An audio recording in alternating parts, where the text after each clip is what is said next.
Benchmark, the voice of business. Presented by LMD.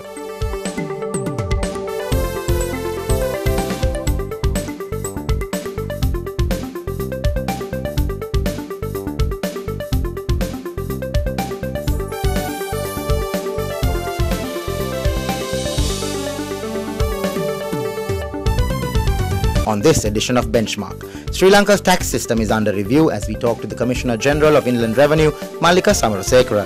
Then columnist Samantha Amerasinghe gives us her views on Sri Lanka's economic prospects this year. And finally, we discuss the latest BCI data with Nielsen's Managing Director, Shaheen Cader. That's the lineup for Benchmark. Hello and welcome to Benchmark. I'm Savitri Rodrigo. The topic under discussion today is Sri Lanka's tax system. And while tax administration has certainly been simplified in recent times, tax evasion is a long-standing issue that has not been adequately addressed. Now, the system has been criticized as being failing to deliver the much-needed revenue for state coffers, given that there are many exemptions being granted and not to mention the poor administration. Here with us today is to give her opinion on this as well as the other issues that affect the tax system in Sri Lanka is the Commissioner General of Inland Revenue, Mallika Samarasekara. So welcome to Benchmark, Mrs. Samarasekara. Good to have you on the show, and so the fact that you're sharing your views on the tax system, the administration, the old taxation environment. But just as a start, what is your opinion about the tax system here in Sri Lanka? If we talk about the prevailing system, in short, we can say lower tax rate in a broader tax base. That is because mainly with the government's accelerated economic development move, government focused on simplification of taxes, and on that government has made many changes in the last few budgets. So what are the Inland Revenue Department revenue targets for 2013? Ours is really 411 billion. So it's 411 billion. What measures are being taken then to strengthen the collection process? Every year we have positive thoughts about the revenue, and we have made plans just after the budget. That is November last year. We have made some structural changes also for that, and as well as restructuring of especially the corporate section and also the regional offices. You mentioned that there are structures being put into place. How are these going to help strengthen that collection process? To mobilize the human resource, I mean in a manageable and the best possible way. That is how we did that. And for the restructuring, really we wanted to see the corporate files again in a new way to strengthen the monitoring of the compliance, because mainly in Sri Lanka we have the self-assessment system, and in many countries have self-assessment systems, and the more important factor in a self-assessment system is to monitor the compliance, because people pay tax on their calculations. They have to calculate the tax and pay the due amount on the given dates for the payments, and to submit the return on the return filing date, that also given. So it's up to them to pay the correct tax, and it's our duty to see whether the correct amount of tax has been paid on the correct day. Really we do a audit, what is called rapid audit, to see whether the correct tax has been paid. Then it takes little time, about a month, 2, maximum is 3. So then the minimum time we spend on this rapid audit, we can strengthen the revenue of the government. So how do you plan to address this very long-standing issue of tax evasion in this country? That also one of the general problems in any country face. tax evasion. One reason is that to have the tax evasion is informal economy and hard to tax. There is a hard to tax group. Hard to tax means they do not have a specific place and specific way of keeping records. Even when we take the professionals like doctors and lawyers, they are well educated and really honorable group of people in a society. But for them also there is no proper way of keeping records. So then those areas we can say as hard to monitor, no, like in a, I mean in a grocery shop or in a supermarket or in any place people sell goods with bills, invoices, issue invoices, keep books. We know that there is a sure method for that. Now, the IRD reported that the government has foregone something like 2.8 billion rupees in revenue because of tax evasion. How did this happen, or what do you have to say about that? We can call it as a tax gap. Really, there is a tax gap in any society. That is the amount that the expected revenue and the what we have achieved, the difference between that. So then it's very difficult to measure really. There are ways to measure it, but in Sri Lanka that also very difficult because of the resources we have. We can't measure it. We have a method called arm's length price. So from that there's a section for that, and another method is thin capitalization. For that also we have a section. According to the law we can get the correct amount of tax where they have evaded, and likewise, and in the VAT Act also we have two sections to deal with tax evasion, section 66 and 67, and another section in the Inland Revenue Act also 172 where we can impose penalty to deal with these evasions. And also at the same time those are the legal measures, and at the same time we do forensic audit also. We have a well organized investigation unit, and especially after I came to this post I have taken measures to strengthen that unit. Our tax system has been criticized for not delivering potential revenue due to a multitude of tax exemptions, discretionary tax measures and poor tax administration. How would you respond to these claims? Now we are in a middle income level country, and we have to give many concessions for the people in our country to develop their industries, and especially these small and medium level businesses, to get them to a certain level. Then only we can, get the proper tax from them. Otherwise, that also not easy. Mrs. Samarasekara, certain officials of the IRD have seen charges of bribery and corruption levelled against them. Now, is this of immediate concern? Is this a reason that you need to be worried about, and how are you going to deal with this? So that is why I told you at the beginning we have made all these regional officers to some new program on that, and all these we have to address to that issue also.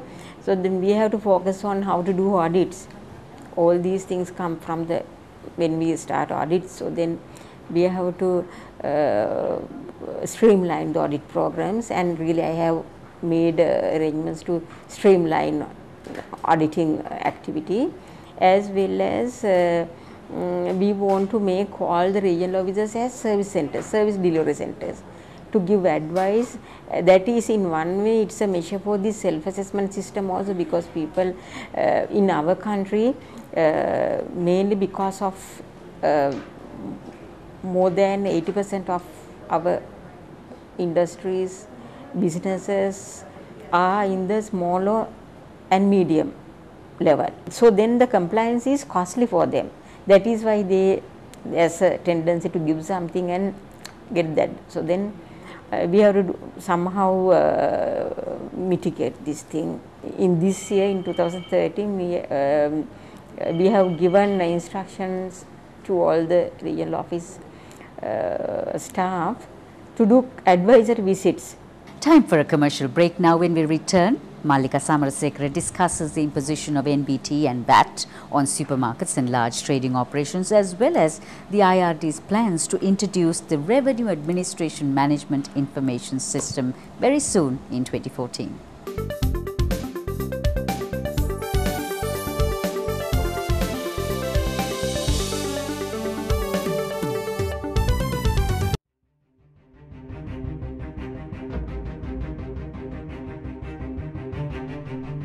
When we entered the industry in 1995, a new star was born as a fully owned subsidiary of People's Bank. For those seeking to grow their businesses, PLC provided the seed.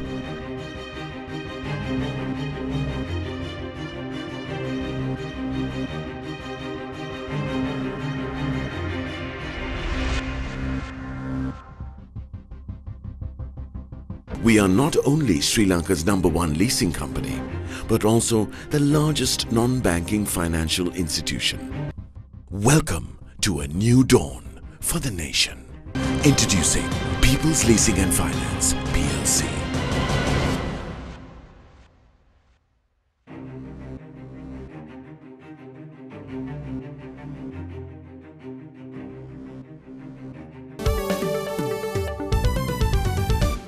Welcome back to Benchmark. We now return to our exclusive interview with the Commissioner General of Inland Revenue, Mallika Samarasekara.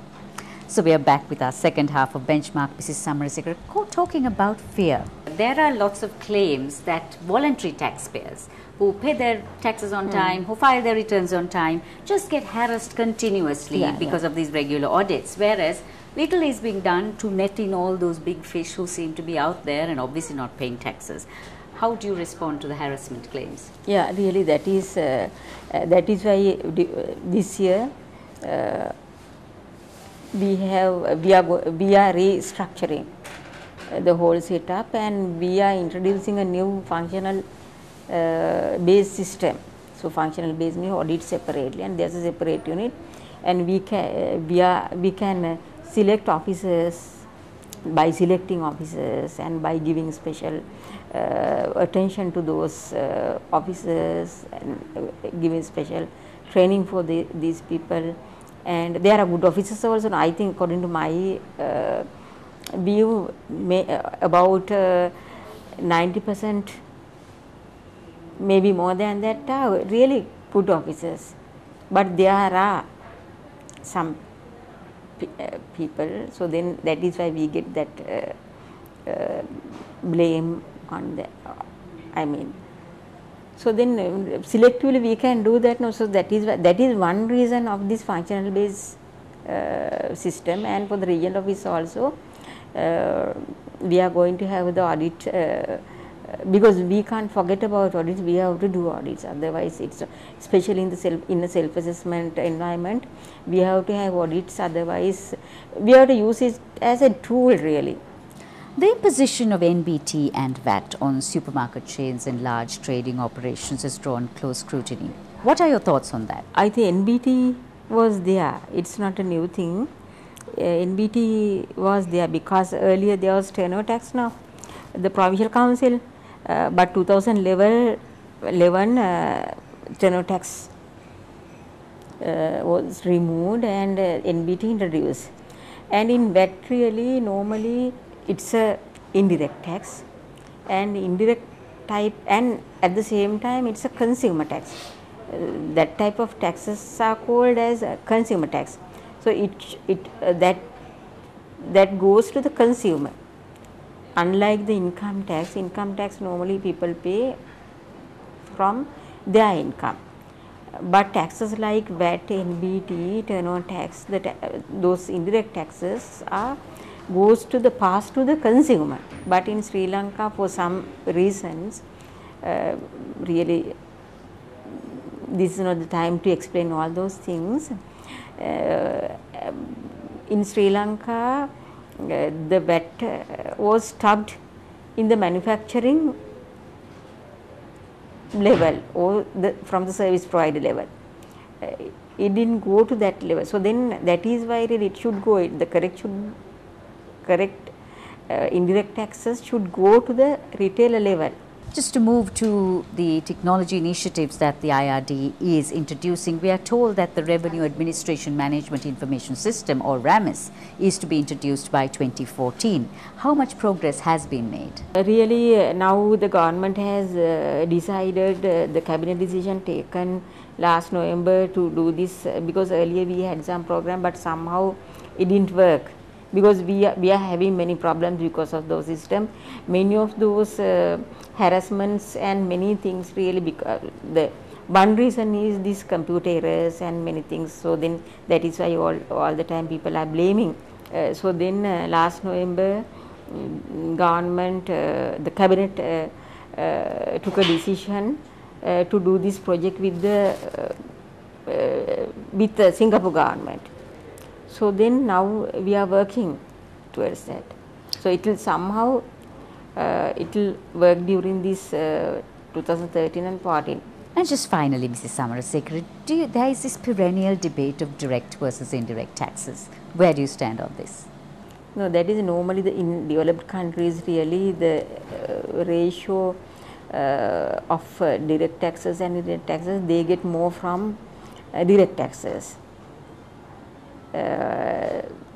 And indirect taxes are, it's in 60-40 like that in developed countries, but in other countries, especially developing countries, the other way, 40-60, direct from 40, direct is 40 and 60 from indirect, it's like that. So then normally it's the normal pattern of any developing country. We have to go for a system where we get more from income tax, that is direct taxes. Yes.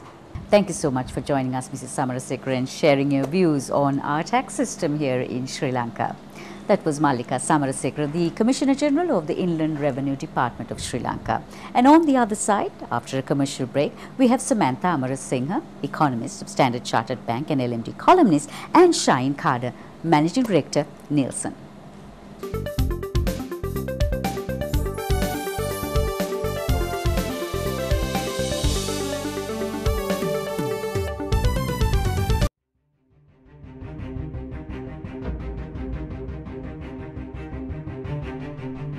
When we entered the industry in 1995, a new star was born as a fully owned subsidiary of People's Bank.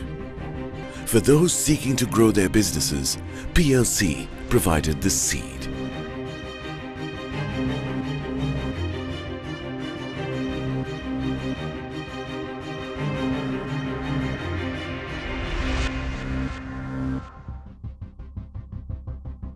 We are not only Sri Lanka's #1 leasing company, but also the largest non-banking financial institution. Welcome to a new dawn for the nation. Introducing People's Leasing and Finance, PLC.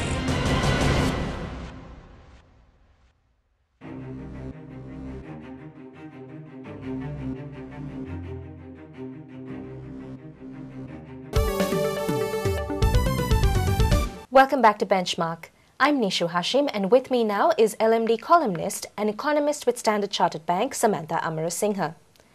Now Samantha, how is Sri Lanka currently poised in terms of growth and inflation? Sri Lanka seems well poised for higher growth with lower inflation this year. The central bank, in fact, targets GDP growth at around 7.5%, up from the projected 6.5% in 2012. While inflation is expected to remain at mid-single digit levels. So we've forecast inflation at around 7.5%. We're somewhat less optimistic and maintain our 7.2% growth forecast for 2013. This is largely because the current account deficit remains large, and the external position could come under pressure given the country's modest FX reserves and high external debt stock. In this month's issue of LMD, you say that you believe the central bank's move to cut rates was preemptive in nature.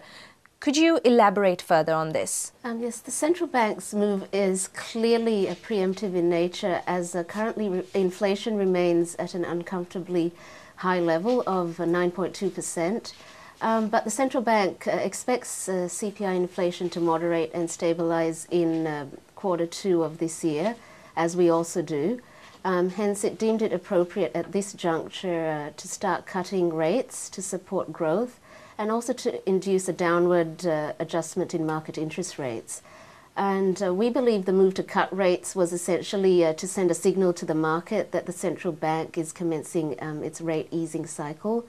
And policymakers definitely seem to have a renewed sense of urgency to focus on growth in 2013 following the dismal Q3 2012 GDP print of 4.8%, which was the lowest quarterly growth recorded since the third quarter of 2009. The risk is, of course, that premature easing of policy could fuel inflationary pressures. Hence, rates were kept on hold in January, and inflation will continue to be closely watched. What do our FDI prospects look like going forward, Samantha? Just to provide some background first, FDI up until the end of September stood at $615 million last year, and that was well short of the central bank's $2 billion full year target. But they did mention that it will likely touch $1 billion for 2012, which is pretty much in line with the inflows we saw in 2011, as per the Board of Investment estimates. FDI, we feel, is still too low for comfort. It's less than 2% of GDP. But this year we expect to see higher FDI inflows due to the better external environment, as risk sentiment improves. But that said, the poor governance, transparency and institutional credibility issues could weigh on investor sentiment. And I'd just like to say these factors are not exclusive to Sri Lanka alone. It's pretty much a South Asia phenomenon. We still feel that there will be better prospects than in 2012 for FDI, so we are expecting FDI inflows to touch between $1 billion and $1.5 billion.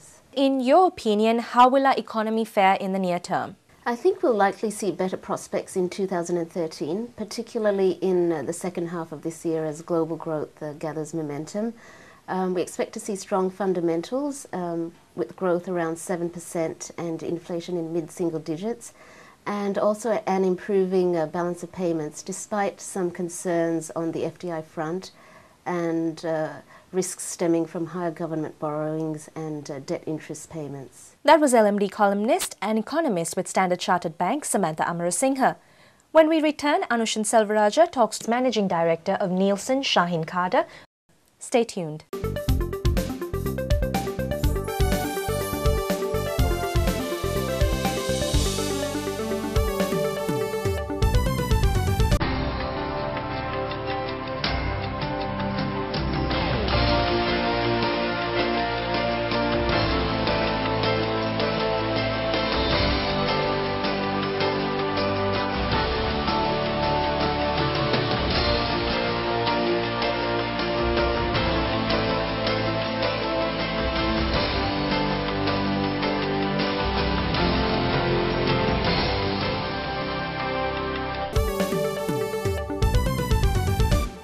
And with me now is the Managing Director of Nielsen, Shaheen Cader, with the latest on the BCI. Now, Shaheen, the BCI reached a 14-month high of 158 in January. Now, what sensitivities have led to this?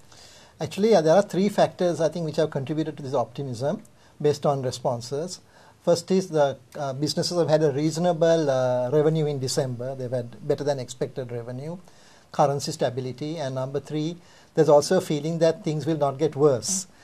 Interestingly, this optimism is there despite having concerns of high taxes, inflation and interest rates. What about our economy? Where do respondents see it heading? I think businesses in general are bullish on the economy, with over 50% saying a business will improve in the next 12 months, up from 35% in September.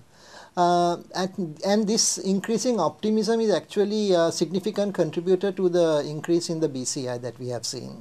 Shaheen, according to the BCI poll, there seems to be a mixed bag of responses as far as investment prospects are concerned. Now, why do you think this is the case? I think if you look at the positive responses of people saying the current investment climate is good, I agree that there is no major increase in optimism, because it's really that positive number is not increasing month on month.